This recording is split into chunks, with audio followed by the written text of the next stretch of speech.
기도하시겠습니다. 전능하신 하나님 감사합니다. 이 아침에 하나님 앞에 나와 하나님을 예배하는 귀한 특권을 우리에게 허락하심을 감사합니다. 이 시간 성령께서 우리의 마음에 임하여 주시길 원합니다. 한 사람 한 사람의 마음을 주장하여 주시길 원합니다. 우리가 호흡하는 이 공기를 주장하여 주시길 원합니다. 이 공동체를 주께서 주의 영으로 가득 채워 주시기를 간절히 소원합니다. 특별히 하나님 휴스턴 영락장로교회 하나님 교회 일생에 있어서 중요한 시점에 있습니다.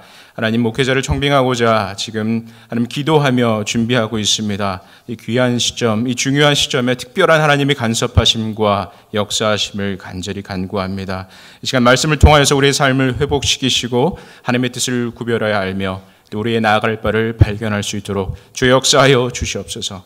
주 예수 그리스도 이름으로 감사하며 기도드렸습니다. 네, 오늘 소개하실 건데 제가 깜빡했고 일찍 나왔으면 죄송합니다. 네, 세 번째 왔는데도 아직도 익숙치가 않아서 죄송합니다. 휴스턴 영락장로교회 강단에 서게 해주신 하나님께 감사와 찬양을 드립니다. 오늘 담임 목사님을 모시기 위해서 이제 기도로 준비하고 있는 우리 영락교회를 생각하면서 오늘 영락교회가 어떤 목회자를 찾아야 할 것인가 기도하며 전해야겠다는 생각을 하게 됐습니다. 더불어서 목회자인 저 자신도 하나님의 부르심에 합당한 모습으로 성숙하는 기회를 갖고자 이 말씀을 준비하게 되었습니다. 그래서 오늘 여러분들이 목회자를 생각하실 때 우리가 어떤 모습을 우리 마음에 또 우리 교회 공동체 내에 그려내야 하는가에 대해서 말씀드리고자 합니다. 여러분들 목회자들에게 무엇을 기대하십니까? 저도 목회자이지만 저에게도 당연히 목회자가 있었습니다. 제가 좋아했던 목회자도 있었고 또 별로 존경할 수 없었던 목회자도 있었습니다. 그저 얼굴만 배워도 존경스러운 분이 계셨고 단지 목회자이기 때문에 하나님께서 세우셨기 때문에 머리를 숙일 뿐 크게 상관치 않고 싶은 분들도 있었습니다. 여러 목회자들의 얼굴을 떠올릴 때 먼저 생각나는 분은 저희 아버지십니다. 주일 예배 때 또 새벽 기도 때, 철야 때 열정과 유머로 말씀을 가르치던 저희 아버지의 모습이 생각납니다. 또 한창 신앙생활을 열심히 하던 중고등학교 때의 전도사님 얼굴도 떠오릅니다. 사실 힘든 전도사님이 한 분 계셨는데 제가 보기에는 자기도 무슨 말을 하는지 잘 알지 못하는 그런 말을 30분씩이나 열심히 설교하시는 전도사님이 계셨습니다. 정말 이해하기 힘든 비합리적인 말, 정말 한 문장도 기억이 안 나는 그런 설교를 정말 열심히 하셨던 전도사님도 계셨습니다. 하지만 그 전도사님을 참을 수 있었던 것은 그 전에 계시던 전도사님을 통해서 하나님의 사랑을 절실하게 깨닫게 되었기 때문입니다. 하나님께서 나를 얼마나 사랑하시는지를 시편 23편의 말씀을 통해 절실하게 느끼게 해주셨던 그 이전 전도사님 때문에 전혀 이해할 수 없는 언어로 매주 30분간을 설교하시던 전도사님을 오랜 기간 참을 수 있었던 것 같습니다. 또 겉은 번지르한데 욕심과 자만 또 권모술수로 가득 차 있던 어떤 목사님도 생각납니다. 또 반면에 자신의 모든 것, 부와 지위, 자존심도 다 버리고 죽도록 헌신하던 목사님의 얼굴도 생각납니다. 목회에 실패하셨던 분도 생각이 납니다. 살던 곳을 떠나서 전혀 연고가 없는 곳으로 가서 온 가족이 힘을 다해서 불철주야 사역해서 교회가 어느 정도 성장했는데 그 기간 중에 신방을 도와주겠다고 내가 지금 몸이 아파서 사역을 못하고 있었는데 이제 신방을 도와주고 싶다고 드렸던 여 전도사님, 이분이 사실은 신천지 맹신도였습니다. 이분들로 인해서 모든 교인을 잃어버리고 고통스러워하던 목사님의 얼굴도 생각이 납니다. 어느 날 아침 목사님과 그 가족이 교회에 왔는데 교회에 아무도 나타나지 않았다고 합니다. 이 얼마나 당황스럽고 엄청난 일입니까? 여러분들 오랜 기간 신앙생활을 하셨죠? 오랜 시간 하나님을 믿으셨죠? 오랜 시간 이 교회를 섬기셨죠? 여러분들 어떤 목회자를 기억하고 계십니까? 또 어떤 목회자를 여러분들 원하십니까? 저는 개인적으로 목회자에게 따뜻함을 기대합니다. 제가 상처받고 힘들어할 때 다가가서 도움을 청하면 따뜻하게 위로해 주시는 목회자를 기대합니다. 우리 영락교회 청빙위원회에서 담임 목사 청빙 광고를 내시는데 사랑으로 목회하실 분이라는 문구를 넣으신 것이 참 인상적이었습니다. 참 귀한 구절입니다. 목회자는 사랑으로 충만한 사람이어야 한다는 것에 저도 전적으로 동의합니다. 더불어 저는 목회자에게 잘 듣는 이 귀를 기대합니다. 저 자신도 소화되지 않는 그런 상황 속에서 혼동스러워할 때 저로 하여금 천천히 말하면서 일어난 일의 의미를 발견할 수 있게 도와주고 또 소화해낼 수 있도록 도와주는, 그러면서도 삶의 새로운 시야를 갖게 하는 그런 감수성 있는 목회자를 만났으면 좋겠습니다. 저는 또한 목회자의 비전을 기대합니다. 제가 갈 바를 몰라 할 때, 교회 공동체가 갈 바를 몰라 할 때 저기로 가십시오, 저리로 가면 삽니다 라고 단호하게 말해줄 수 있는 비전과 지혜의 사람을 저는 목회자로 기대하겠습니다. 하지만 제가 저를 이끄는 목회자에 대해서 기대하는 것, 또 여러분들이 앞으로 여러분들을 이끌어 나갈 목회자에 대해서 기대하는 것은 성경이 오늘 목회자에 대해서 가르치는 바와 조금 다를 수 있습니다. 그래서 오늘 성경이 말하는 그런 목회자는 과연 어떤 사람인가, 그 목회자의 초상, 그 모습을 한번 여러분들과 함께 그려봤으면 좋겠습니다. 자, 성경에서 말하는 목회자는 첫째, 선지자입니다. 하나님의 말씀을 전하는 전령이요 선지자입니다. 하나님의 말씀을 있는 그대로 전하는 사람입니다. 하나님께서 선지자 에스겔에게 말씀하신 것이 무엇입니까? 나의 말을 내가 이스라엘 백성들에게 전하였는데 그들이 너의 말을 듣지 않고 회개하지 아니하면 그들은 그들 죄 가운데 죽으려니와 너는 벌을 면하리라. 그러나 네가 전하지 않으면 그 죄값을 나는 너에게서 찾겠다. 하나님께서 에스겔에게 그렇게 말씀하셨습니다. 이것이 선지자입니다. 선지자는 그래서 또 파수꾼이라 불립니다. 적이 쳐들어오는데 이를 알리지 않으면 초기에 전쟁을 준비할 수 없습니다. 그래서 우리 진영 전체를 아주 위험하게 만들 수 있습니다. 죄라는 적이 쳐들어올 때 하나님의 말씀에 나팔을 불어주는 사람, 그 사람이 목회자입니다. 목회자는 또한 제사장입니다. 제사장. 하나님과 우리를 화목하게 하는 사람, 그 사람이 바로 목회자입니다. 이 사명은 예수 그리스도에 의해서 시작되고 완성된 사역입니다. 예수님께서 십자가상에 달려 돌아가시면서 다 이루었다라고 말씀하셨을 때 그 말의 그리스어 표현은 테텔레스타이라고 합니다. 이 말은 물건의 값을 치루었다. 예를 들어서 어떤 노예를 사서 제 값을 다 주고 사서 그 사람을 자유하게 했다 할 때 쓸 수 있는 말, 테텔레스타입니다. 영어 표현의 redemption이라는 단어입니다. 우리의 죄에 대한 값을 다 지불했다는 뜻입니다. 이것은 오직 예수님만이 하실 수 있는 일입니다. 그러나 이 화해의 사역은 예수님만이 할 수 있는 유니크한 일임에도 불구하고 목회자들이 이것을 함께 닮아야 하는 부분들이 있습니다. 성경은 영적인 지도자들이 그 성도들을 위해서, 하나님의 백성들을 위해서 간구하면서 중보하는 모습을 여러 곳에서 보여주고 있습니다.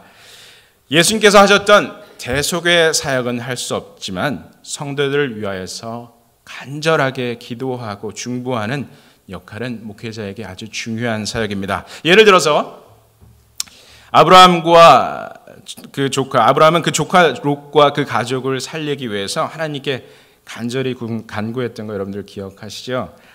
그 조카 롯이 살고 있던 소돔과 고모라를 하나님께서 멸하려고 하실 때 아브라함은 담대히 나가서 하나님께 간구하고 중보했습니다. 하나님, 그 중에 의인 50명이 있으면 그 의인들도 죄인들과 함께 멸하시겠습니까?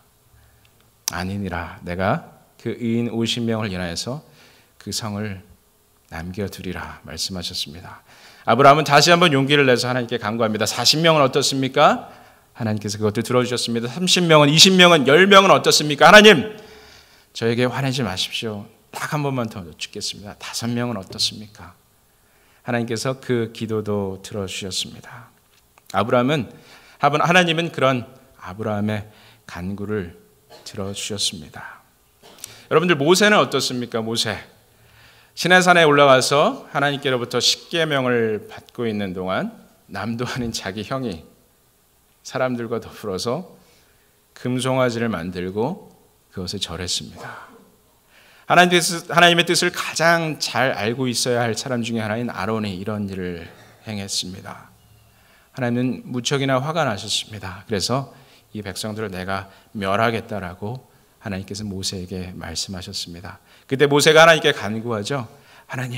하나님께서 이 백성들을 홍해바다 건너서 여기까지 인도하지 않으셨습니까? 하나님 살려주십시오. 하나님, 지금 저들을 죽이시면 저 이방 민족들이 하나님에 대해서 뭐라고 말하겠습니까? 하나님 살려주십시오. 하나님께서는 그런 모세의 간구를 들어주셨습니다. 욥기에도 중보자의 모습이 나오죠. 욥기의 세 친구들이 찾아와서 고통 중에 있는 욥을 위로하려고 했지만 결국 그들이 말한 것은 욥을 정죄하는 것뿐이었습니다. 아무 죄도 범하지 않았던 정말 순전한 욥을 정죄하고 욕하는 그런 자리에 있었습니다. 그러나 마침내 하나님께서 임재하셔서 욥과 그 친구들에게 말씀하실 때 너희가 잘못 말한 것들, 욥이 너희를 위해서 기도하면 내가 용서하리라 라고 말씀하십니다. 욥에게 그 세 친구들을 위한 중보자가 될 것을 간접적으로 명하신 것입니다. 신약 성경에도 이 중보자의 모습이 등장합니다. 이 히브리서 13장에 보니까 너희를 인도하는 자들은 너희 영혼을 위하여 경성하기를 자신들이 청산할 자들인 것 같이 하느니라. 히브리서 13장 17절의 말씀입니다. They kept watch over your souls as those who will give an account. 너희의 영적 지도자들은 마치 그들이 너의 빛을 대신 갚아줘야 하는 사람인 것처럼 너희를 위해서 간절하게 간구하고 돌보고 있다. 여러분들 빚을 져보셨습니까? 저 학생으로 오래 살아서 빚을 져봤습니다. 여러분 빚을 지면 어떤 상태가 됩니까? 그 돈 때문에 나에게 돈을 빌려준 그 사람에게 사실은 어느 정도 노예와 같은 존재가 되죠. 그 잘난 돈 얼마나 사람의 마음을 옥죄게 됩니까? 근데 영적인 지도자들이 여러분들을 위해서 그런 마음으로 목회한다는 것입니다. 목회자들은 성도들이 진 빚을 대신 갚아줘야 되는 사람인 것처럼 그렇게 성도들을 향해서 마음을 쏟는다는 것입니다. 그렇습니다. 목회자는 하나님이 보내신 선지자입니다. 또 목회자는 하나님께서 여러분을 위해서 보내신 중보자입니다. 거기에 하나를 더할 수 있는데 그것은 바로 목자입니다. 여러분들 믿음의 조상 아브라함은 목자였습니다. 그 아들 이삭도 목자였습니다. 그 아들 야곱도 목자였습니다. 그리고 그 아들 12아들들도 목자였습니다. 그리고 저 유명한 요셉도 그 형들과 함께 자란 목자 중에 하나였습니다. 다윗도 목자였죠. 추위와 더위, 비바람과 폭풍우 속에서도 또 사자와 곰을 만나도 양떼를 버리지 않던 그런 목자였습니다. 그는 추위와 더위를 이겨낼 수 있는 어떤 기지와 체력을 키워나갔죠. 사자와 곰을 이길 수 있는 전력을 키웠습니다. 목양을 통해서 배운 그 능력은 훗날 이스라엘의 왕이 되어서 백성들을 다스릴 때 큰 보탬이 된 것이 분명합니다. 그런데 오늘 읽은 이 본문 말씀에서 부활하신 예수 그리스도께서 베드로에게 명령하실 때 베드로를 바로 이 목자라고 부르고 계십니다. 그리고 네가 가서 내 양을 먹이고 치라고 하시기 전에 물으시는 말씀이 있죠. 네가 나를 사랑하느냐? 요한의 아들 시몬아, 네가 나를 사랑하느냐. 그리스어로 사랑에는 세 가지 종류가 있다는 거 여러분들 잘 아시죠? 필레오, 에로스, 아가페.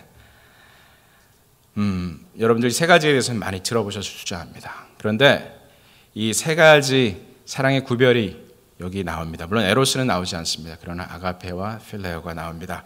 필레오는 친구 간의 우정이죠. 에로스를 남녀 간의 사랑이라고 한다면 아가페는 엄마의 자식을 향한 사랑과 같은 헌신적인 사랑이다. 이렇게 우리는 흔히들 정의합니다.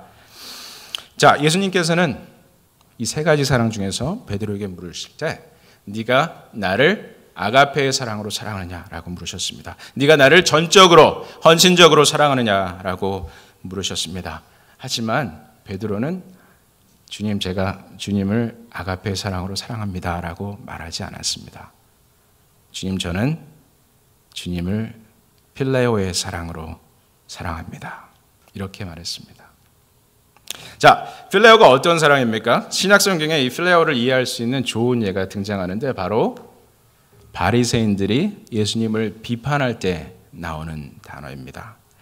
바리새인들이 예수님은 저 사람은 세리와 죄인의 친구다라고 비판할 때 그들의 비판은 예수님께서 그 죄인들을 아가페의 사랑으로 사랑하고 있다고 비판한 것이 아닙니다. 그들은 예수님께서 그 죄인들과 필레오의 우정으로 술 한잔 걸치면서 주거니 받거니 흥겹게 즐기고 있다라고 비판한 것입니다. 그러나 예수님을 향한 그들의 정죄는 분명 잘못되었습니다. 예수님은 죄인들을 필레오하지 않으셨습니다. 예수님은 죄인들을 아가페의 사랑으로 사랑하셨습니다. 그러니 바리새인들의 정죄는 잘못된 것이죠. 그리고 나는 주님을 필레오합니다 라고 부활하신 주님께 던지는 베드로의 대답도 잘못된 것입니다.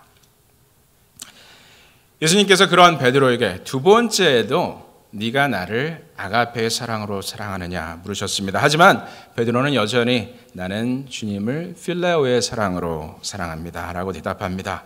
적어도 제자라면, 그리고 부활하신 주님을 만난 사람이라면 나는 주님을 아가페의 사랑으로 사랑한다고 말해야 되지 않겠습니까? 두 번이나 나를 아가페의 사랑으로 사랑하냐고 물으셨다면 이를 알아채고 자기의 고집을 꺾어야 되는 것이 아니었을까요? 주님, 제가 주님을 전적으로 사랑합니다.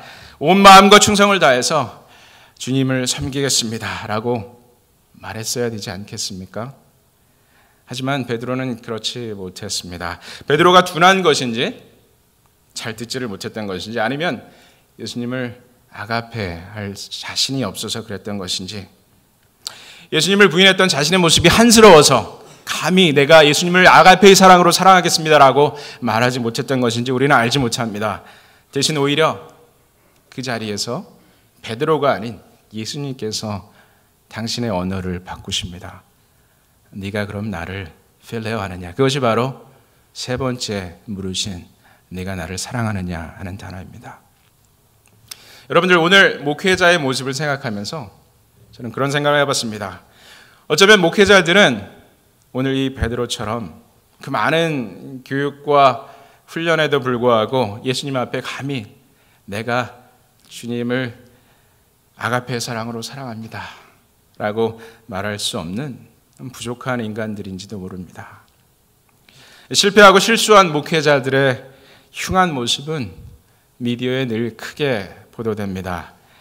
다른 사람 같으면 그저 자기 앞길을 추구하기 위해서 열심히 사는 모습이라고 평가될 만한 일도 종종 곡해되고 오해되어집니다.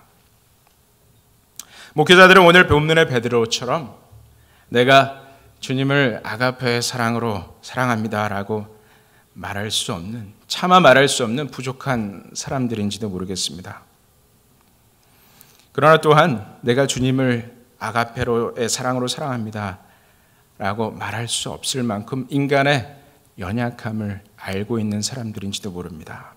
아가페의 사랑은 쉽지 않습니다. 아가페의 사랑은 의지로만 되어지는 사랑이 아닙니다.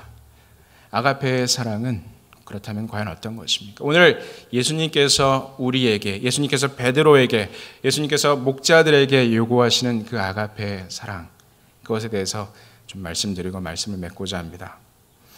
아가페의 사랑을 이야기할 때 크게 세 가지를 말씀드릴 수 있습니다. 첫째는 헤세드의 사랑. 히브리어 헤세드라는 단어는 영어로 steadfast love, 변함없는 사랑이다라고 번역됩니다.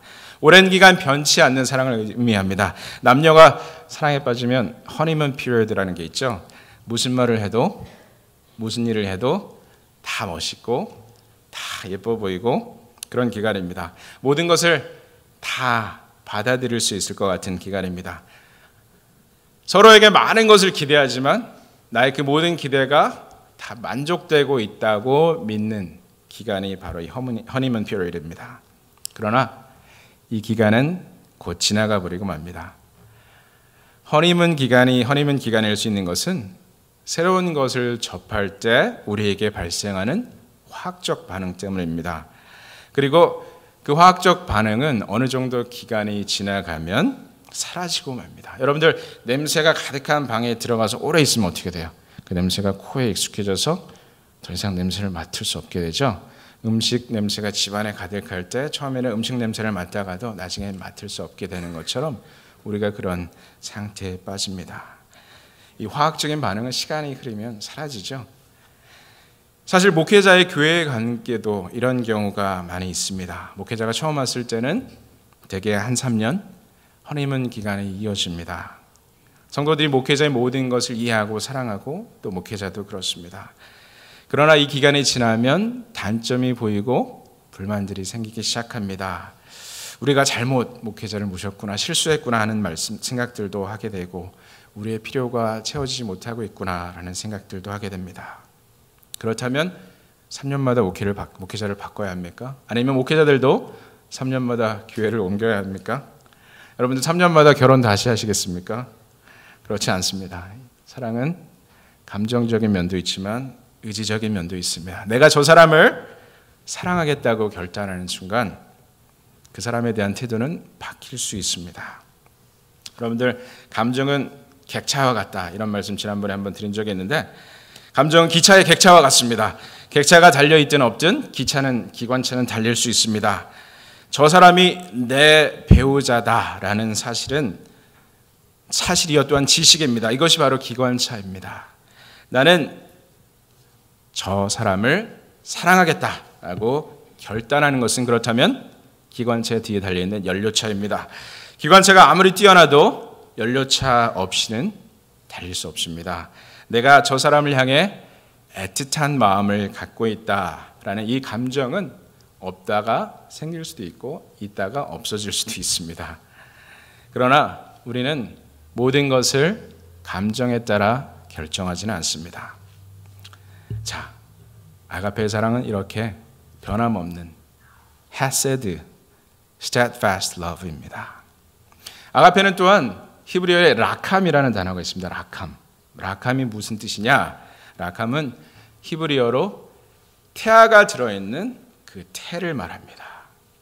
아직 작고 연약한 엄마의 태 중에서 모든 것을 공급받는 그 아기를 감싸고 있는 태가 바로 라캄입니다. 그 라캄 안에 가득 차 있는 양수는 그 좁은 공간 안에서도 아이가 자유롭게 움직일 수 있도록 이 아이의 몸을 받쳐줍니다. 겹겹이 두텁게 태반을 구성하는 근육들은 모든 충격에서 아이를 보호해줍니다. 여러분들 자연분만하는 거 보신 분, 아내의 자연분만을 저는 들어가서 봤습니다. 손 들어주세요. 없으세요? 그러면 있으시네 몇 분? 아내의 C-섹션을 봤습니다. 수술하는 장면을 봤습니다. C-섹션은 안 보여주죠, 의사들이. 저는 봤습니다. 누가 저보고 그러더라고요. 영어를 잘하니까 그런 것도 얘기해서 들어가서 볼 수 있구나. 죄송합니다. 근데 저는 진짜 C-섹션을 안 보여주는데 가서 봤어요. C-섹션을 보면서 느낀 점이 뭔지 아세요? 제가 보스턴에서 채플린 할 때도 수술하면서 많이 봤지만 사람의 배가 참 여러 겹입니다. 그냥 저는 가르면 그냥 내장인 줄 알았는데 그게 아니더라고요. 겹겹이 둘러싸여 있습니다. 그 겹겹이 둘러싸여 있기 때문에 아이가 그 안에서 잘 보호가 되는 거죠. 저는 기계화 보병여단에서 장교 생활을 했습니다. 이 기계화 보병여단은 보병처럼 많이 걸어야 되고요. 탱크도 탑니다. 근데 훈련을 한 두세 배, 다른 부대는 보병여단 같으면 보병부대는 1년에 한 번을 훈련을 1년에 12번 합니다. 매달 합니다. 매달. 그래서 나중에는 오후 3시에 나가서 아침 7시에 들어오는 행군을 그냥 소풍 가듯이 가게 돼요. 근데 어쨌든 탱크를 탈 기회들이 많이 있었어요. 여러분들 탱크가 굉장히 크고 둔해 보이죠? 이 힘이 엄청납니다. 화력도 엄청나고요. 그 소리, 옆에 탱크가 지나가면 옆에 있는 분의 말이 전혀 들리지가 않습니다. 그런데 신기한 점은 이 탱크는 벤츠보다 승차감이 좋습니다. 제가 얼마 전에 벤츠를 장거리 몰아볼 기회가 있었는데 좋더라고요. 근데 이 탱크는 벤츠보다 승차감이 좋아요. 여러분들 이 승용차는 아무리 높이 올라가도 15도밖에 못 올라갑니다. 15도. 각도가 15도. 요만큼.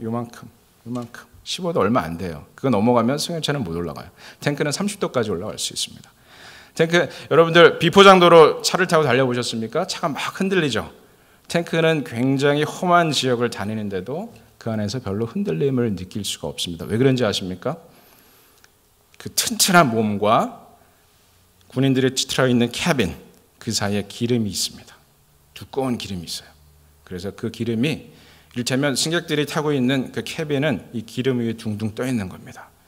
그래서 아무리 험난한 지역을 가도 이 유압 장치가 이 캐빈을 떠받쳐줍니다. 심지어 포탄을 맞아도 그 안에 있는 군인들은 크게 상하지 않습니다. 기름 위에 둥둥 떠 있기 때문입니다. 엄마의 태는 바로 이 탱크의 캐빈과 같습니다. 아가페의 사랑은 이 태아를 두터운 근육과 또 그 안에 가득 찬 양수로 보호하는 락함의 사랑입니다. 아가페의 사랑은 마지막으로 또 함께 고통받는 사랑입니다. 예수님께서 질병으로 고통받는 사람들을 고쳐주실 때 예수님은 그들을 긍휼히 여기셨습니다. 고치시기 전에 먼저 불쌍히 여기셨습니다. 그들을 사랑의 눈으로 바라봐 주셨습니다. 그들의 고통을 함께 느끼셨습니다. 이때 사용되는 단어가 바로 compassion입니다. 라틴어로 come, together, 함께, party, to suffer, 고통받다라는 단어. 이 단어가 결합된 것이 바로 사랑을 뜻하는, 흔히 인애로 번역되는, 또 자비로 번역되는 compassion이라는 단어입니다. 고통받는 인간과 함께 고통받는 것, 그것이 바로 아가페의 사랑입니다. 이것은 동정과 다릅니다. 고통받는 사람을 불쌍히 여기는 것, 영어로 sympathy라고 표현할 수 있습니다. 같은 감정을 갖는 것이죠. 또 상담 받아보셨습니까? 상담? 힘들어서 상담 가서 받아보셨습니까? 상담가들은 이 내담자들, 상담을 받으러 온 사람들의 고통스러운 이야기를 들어주고 그들의 감정을 인식해 주는데, 그 사람들이 갖는 감정은 심퍼티가 아니고 엠퍼티입니다. 엠퍼티가 뭐냐? 이 엠퍼티는 부모들이 자식들을 가르칠 때 배워야 될 기술입니다. 자녀들을 관찰하면서 우리 영희가 기분이 나빴구나, 우리 철수가 화가 났구나, 우리 수지가 참 혼동스러웠구나, 우리 유리가 슬프구나. 아이의 감정을 부모가 인식해주고 그 감정에 이름을 붙여주는 것. 그렇게 하면 아이는 그 감정을 자기 스스로 인식하고 그 감정이 또 생길 때 앞으로 어떻게 대처해야 되는지를 배우게 됩니다. 애가 화났다고 해서 여러분들 똑같이 화내실 거예요? 그럼 안 되죠, 그죠? 애가 옆집애랑 싸우고 와서 똑같이 화나면 부모 싸움 되지. 그러면 안 되시겠죠, 그죠? 애가 화났다고 해서 똑같이 화를 낼 수는 없습니다. 내담자가 찾아와서 너무너무 슬퍼한다고 해서 상담자가 그 사람하고 같이 맨날 이렇게 울고 슬퍼하면 상담자 어떻게 됩니까? 몇 개월 안에 번아웃 됩니다. 더 이상 상담 못하게 되죠. 제가 아는 유명한 상담 교수님, 자기는 슬픈 영화는 더 이상 못 보겠다 그러시더라고요. 그걸 vicarious traumatization이라고 그러는데 간접적인 정신적 외상이라고 표현하는데, 그것을 자기는 많이 피해왔다고 생각하지만 더 이상 슬픈 영혼은 보지 못하겠다 이런 말씀을 하는 것을 들었습니다. 부모는 또 상담자들은 이 엠퍼시를 가져야 합니다. 다른 사람의 감정을 그 감정이라고 인식해 주는 것, 그 감정을 확인해 주는 역할이 중요합니다. 그러나 예수님께서 우리에게 보여주신 감정은 심퍼시나 엠퍼시가 아닙니다. 예수님의 사랑은 우리와 함께 눈물 흘리시고 우리와 함께 고통받고 우리와 함께 죽음의 자리로 나가신 컴패션의 사랑입니다. 나의 이익과 안위를 고려하는 사랑이 아닌 나를 위해 죽으신 사랑입니다. 그 사랑이 바로 아가페의 사랑입니다. 그 사랑이 바로 헤세드의 사랑입니다. 그 사랑이 바로 라캄의 사랑입니다. 그 사랑이 바로 컴패션의 사랑입니다. 좋습니다. 이렇게 목회자는 정말 이런 사랑으로 가득 차 있는 사람이어야 합니다. 한 교회가 이런 목회자의 섬김을 받을 때 교회는 살아날 것입니다. 교회는 부흥할 것입니다. 하나님의 역사가 그 안에 나타날 것입니다. 그러나 목회자만 잘하면 되겠습니까? 자, 성도님들도 잘하셔야죠. 그죠? 제가 군생활 한 3년여 하다가 제대하고 대한항공에 입사시험을 봤습니다. 한 면접관들이 한 5분 앞에 앉아 계셔 있는데 제 경력을 보시더니 저는 사실 그 승무원이 되겠다고 지원한 건 아니었습니다. 하지만 제 경력을 보시더니 인사과에서 나오신 분이 저에게 물었습니다. 김철규 씨는 보니까 군대에서 장교 생활을 했는데 사람들 시키고 떠받들여 주는 것에 익숙한 사람이 아닐까 의심이 되네요. 이러시면서 항공사는 서비스 업종입니다. 어떻게 장교 출신이 항공사에서 일할 수 있겠습니까? 이렇게 물으셨습니다. 그때 마침 하나님께서 지혜를 주셨는데 이렇게 대답했습니다. Leadership은 followership을 전제로 합니다. 따르는 사람이 없이 리더가 될 수 없고 따르는 사람을 이해함이 없이 그들을 따르게 만들 수 없습니다. 리더가 되기 위해서는 따르는 사람들을 이해하고 그들의 필요를 늘 염두에 두어야 합니다. 리더로서 서본 사람만이 진정한 팔로워가 될 수 있고 좋은 서비스를 제공할 수 있다고 생각합니다. 여러분들 제가 붙었겠습니까? 떨어졌겠습니까? 당연히 붙었죠.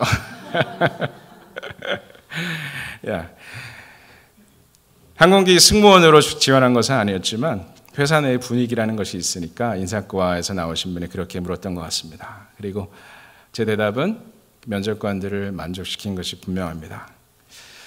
목회자가 리더라면 성도들은 팔로워입니다. 그러나 누가 이끌고 누가 따른지는 때로 분명하지 않습니다. 잘 이끌면 잘 따르고 또 잘 따르면 잘 이끌게 됩니다. 서로가 완벽할 수 없지만 서로를 향해서 마음을 열고 귀를 열고 사랑의 마음으로 이해의 마음으로 또 겸손과 순종의 마음으로 커뮤니케이션하면 목회자와 성도들은 하나가 됩니다. 서로 사랑하게 됩니다. 그리고 그런 공동체 내에서 하나님의 사람은 자신의 역할을 더 잘 찾아나갈 것입니다. 선지자, 중보자, 또 목자로서의 역할을 잘 감당해 낼 것입니다. 오늘 저와 함께 그려본 목회자의 초상, 선지자, 중보자, 또 목자, 그리고 목자로서의 3가지 사랑, 헤세드, 라캄, 그리고 컴패션, 이것들을 기억하시기 바랍니다. 그리고 그런 목회자들을 보내달라고 기도하셨으면 좋겠습니다. 하나님의 말씀을 있는 그대로 전하는 목회자, 성도들을 위해서 눈물을 흘리며 기도하며 중보하는 목회자, 헤세드, 라캄, 컴패션의 사랑으로 성도들을 섬기는 그런 목회자를 보내달라고 기도하셨으면 좋겠습니다. 그리고 그 목회자를 잘 섬기고 사랑하고 따르는 아주 멋진 우리 휴스턴 영락장로교회 성도님들이 되시기를 주님의 이름으로 축원드립니다.